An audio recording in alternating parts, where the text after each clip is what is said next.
का दोस्तों या संविधान का प्रैक्टिस सेट चल रहा है जो कि स्टार्टिंग से। तो इसमें हम लोग उद्देशिका का चला रहे हैं, आज लगभग अंतिम पार्ट है उद्देशिका के। और इसमें आप प्रैक्टिस सेट में आप पहला पार्ट और दूसरा पार्ट प्ले लिस्ट में देख सकते हैं, उसकी लिंक आप लोगों को डिस्क्रिप्शन में दे दी जाएगी। और कल से हम शुरू करेंगे अगला इसका नागरिकता और संघ, ये अगला पार्ट जो आएगा हमारा। तो आप लोग वीडियो ज़रूर पूरा देखिएगा और लास्ट में आपसे एक प्रश्न पूछा जाएगा, वो उसका आंसर आप लोग कमेंट बॉक्स में ज़रूर दीजिएगा। और आप लोग हमारे टेलीग्राम चैनल से जुड़ सकते हैं जिसकी लिंक डिस्क्रिप्शन में होगी, उसमें डेली प्रैक्टिस कराया जाता है क्विज के रूप में। तो आप लोग ज़रूर जुड़ें। तो जो प्रारंभ करते हैं, पहला प्रश्न हमारा क्या है, निम्नलिखित में से कौन सा शब्द भारत को संविधान की उद्देशिका में नहीं है। भारत के उद्देशिका में, संविधान की उद्देशिका में कौन सा शब्द नहीं है।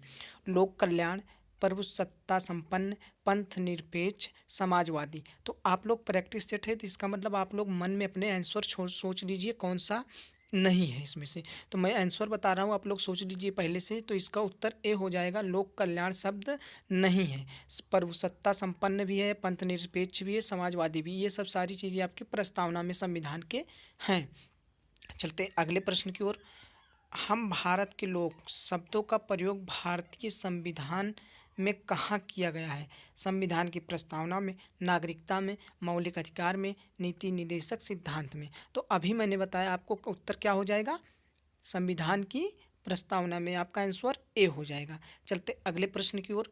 निम्नलिखित में से किसने भारतीय संविधान की प्रस्तावना को हमारे संप्रभु प्रजातांत्रिक गणतंत्र की जन्म कुंडली कहा है। तो कौन कहा है? ये जो कथन होते हैं इनको तो जरूर याद करके रखिए, क्योंकि यही आजकल यही प्रश्न ज़्यादा पूछे जा रहे हैं। तो कौन कहा है? Jawaharlal Nehru, K M Munshi, B R Ambedkar. तो कौन कहा है आपका? के एम मुंशी। के एम मुंशी ने क्या कहा है, एक बार फिर से सुनिए। प्रजातांत्रिक गणराज्य की जन्म कुंडली कहा है, हमारे प्रस्तावना को जो है प्रजातांत्रिक गणतंत्र की जन्म कुंडली कहा है के एम मुंशी ने। चलते अगले प्रश्न की ओर। संविधान को एक पवित्र दस्तावेज किसने कहा है। तो आपका आंसर क्या हो जाएगा? B R Ambedkar, Mahatma Gandhi, Deendayal Upadhyay, Mohammad Ali Jinnah.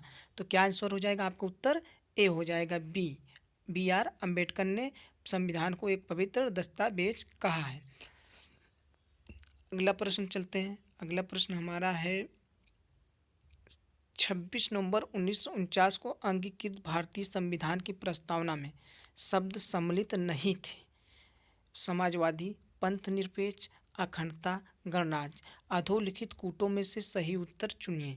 तो आपका ऑप्शन दिया है 1, 2 और 3, 2, 3 और 4, 1, 2 और 4, 3 और 4। तो इसमें आपका आंसर क्या हो जाएगा?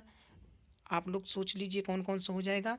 तो गणराज्य तो पहले से था, लेकिन समाजवादी, पंथ निरपेक्ष और अखंडता जो शब्द प्रस्तावना में जोड़ा गया वो 42वें संविधान संशोधन 1976 के द्वारा जोड़ा गया।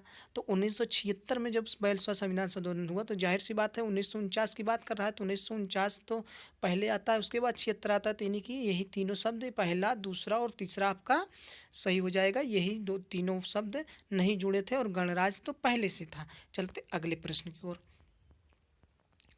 भारत के संविधान के आमुख का लक्ष्य उसके सभी नागरिकों के लिए सुनिश्चित करना है। सामाजिक तथा आर्थिक न्याय, ये भी सही है। विचार तथा अभिव्यक्ति की स्वतंत्रता, ये भी सही है। अवसर की समानता, ये भी सही है। व्यक्ति की प्रतिष्ठा। अधोलिखित कूटों में से सही उत्तर चुनिए। तो इसमें से कौन सा उत्तर हो सकता है? आप सबके हिसाब से सोच लीजिए। 1 और 2, 1, 2 और 3, 2, 3 और 4, सभी चारों। तो आपका इसमें से आंसर कौन सा हो जाएगा? बी आंसर हो जाएगा। आपका पहला भी सही है बताया है, दूसरा भी सही बताया है, तीसरा भी सही बताया है। चलते अगले प्रश्न की ओर। निम्नलिखित में से किस वाद में उच्चतम न्यायालय ने धारणा प्रस्तुत की कि उद्देशिका संविधान का भाग है। अब ये वाला आपको जरूर याद करके रखना चाहिए, ये भी कथन है। तो किस वाद में से यह धारणा प्रस्तुत की गई कि उद्देशिका भी संविधान का भाग है, उसके पहले नहीं था।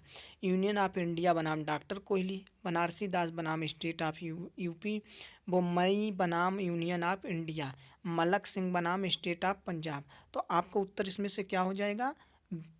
सी, बम्बई बनाम यूनियन ऑफ इंडिया। ये आंसर आप लोग याद करके रखिए। अगला प्रश्न हमारा क्या है? निम्नलिखित में से कौन सा शब्द भारत के संविधान की उद्देशिका में नहीं है। फिर वही बात आ गई, समाजवादी भी, पंथ निरपेक्ष, प्रभुसत्ता संपन्न लोक कल्याण।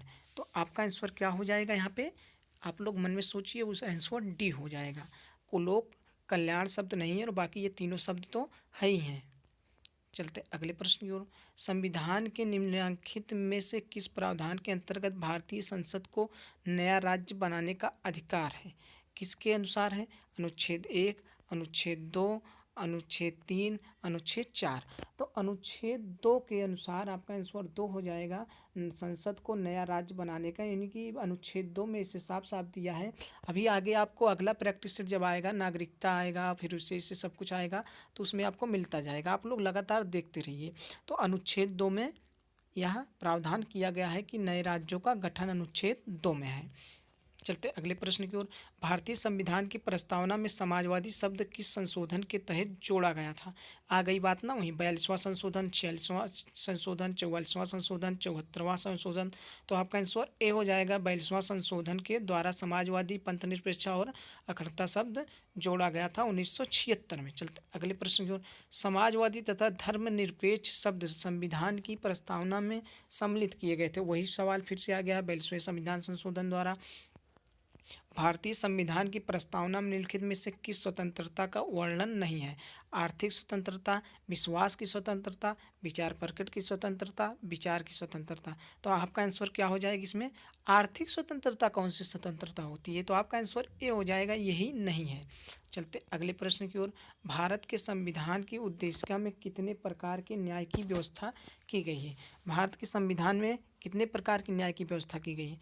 3 प्रकार की न्याय की व्यवस्था की गई है। भारतीय संविधान की प्रस्तावना में भारत को किस रूप में घोषित किया गया है? एक सार्वभौम प्रजातांत्रिक गणतंत्र, एक समाजवादी प्रजातांत्रिक गणतंत्र, एक सार्वभौम समाजवादी धर्मनिरपेक्ष प्रजातांत्रिक गणतंत्र, और आपका डी आंसर इनमें से कोई नहीं। तो आपका उत्तर क्या हो जाएगा? बी, एक समाजवादी प्रजातांत्रिक गणतंत्र। आगे चलते हैं, हमारा 15 का नंबर है। भारतीय संविधान का कौन सा भाग संविधान की आत्मा कहलाता है? मूल अधिकार, राज्य की नीति के निदेशक तत्व, संविधान उपचारों का अधिकार, उद्देशिका। संवैधानिक उपचारों का अधिकार या उद्देशिका। तो आपका उत्तर क्या हो जाएगा इसमें से? आप सोचिए।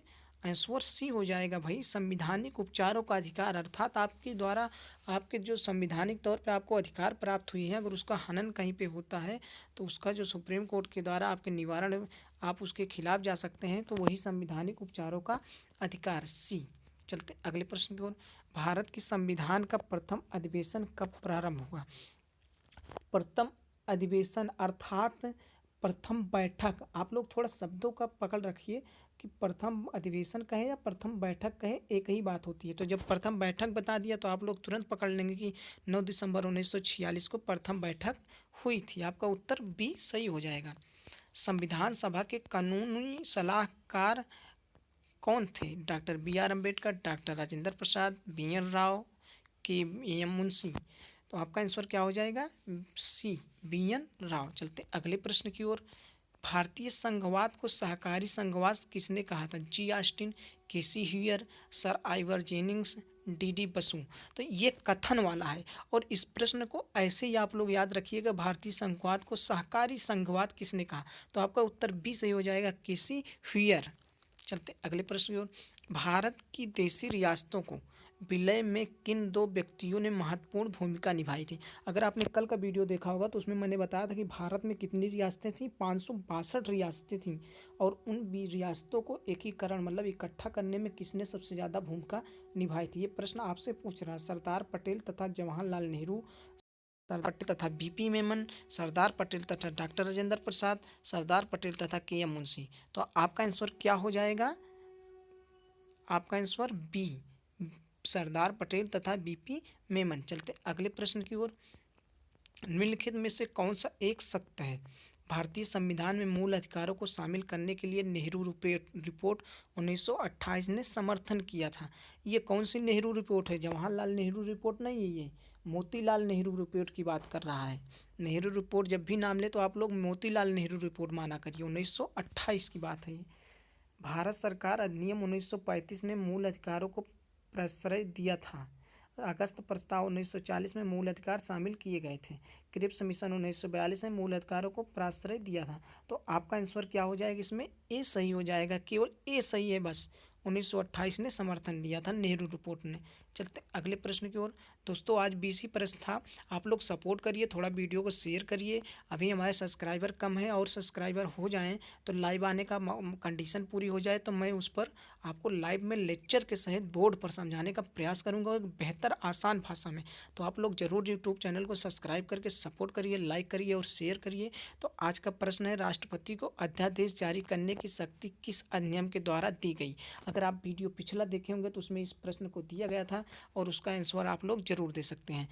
भारत सरकार अधिनियम 1919, भारत सरकार अधिनियम 1935, भारतीय परिषद अधिनियम 1909, भारतीय स्वतंत्रता अधिनियम 1947। आप लोग ध्यान दीजिए, इसका आंसर यहीं पर यूट्यूब पर ही कमेंट करना है। तो आप लोग जरूर जुड़िए। आप सबका बहुत बहुत धन्यवाद दोस्तों।